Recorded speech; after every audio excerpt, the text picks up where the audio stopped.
আমার মা রকমারি সব অত্যাধুনিক খাবারের নাম জানে না, এত রকমারি রান্না করতেও পারে না।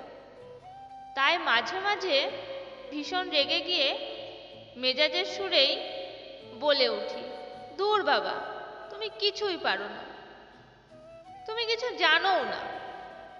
সত্যি মা হয়তো কিছুই পারে না, শুধু সব কিছু মুখ বুজে মেনে নেওয়া ছাড়া।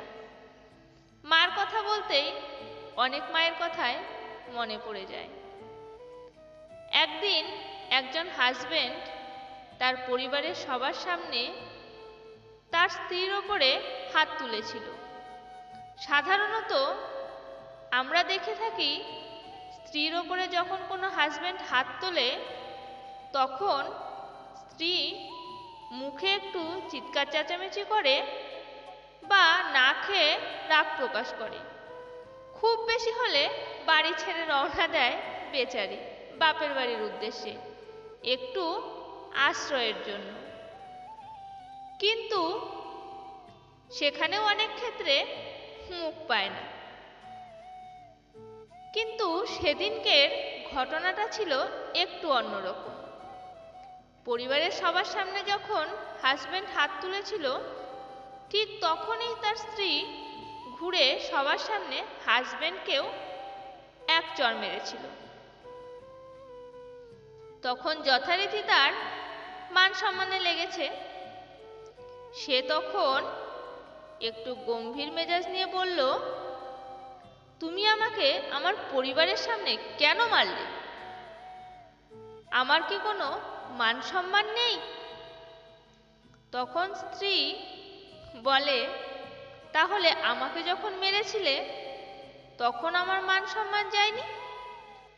তখন হাজবেন্ড খুব অদ্ভুতভাবে বলে ওঠে, আমার তো রাগ হয়ে গেছিল। তখন স্ত্রীর উত্তর আরো ভয়ঙ্কর ছিল। স্ত্রী তখন চিৎকার করে বলে উঠল, আমারও তো রাগ হয়ে গেছিল, তাই মেরে দিয়েছি।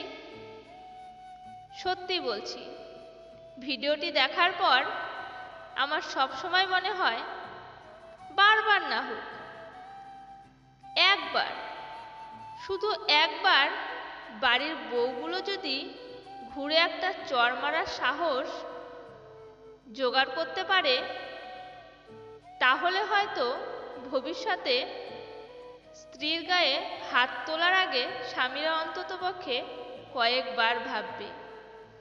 কারণ চড় খাওয়ার সাথে সাথে মানসিক যেরকম একটা অশান্তি আছে, শারীরিক কষ্টটাও তো আছে, তাই না? তবে এটা শুধুমাত্র একটা ভিডিওর ঘটনা আপনাদের সাথে শেয়ার করেছি এমনটা নয়।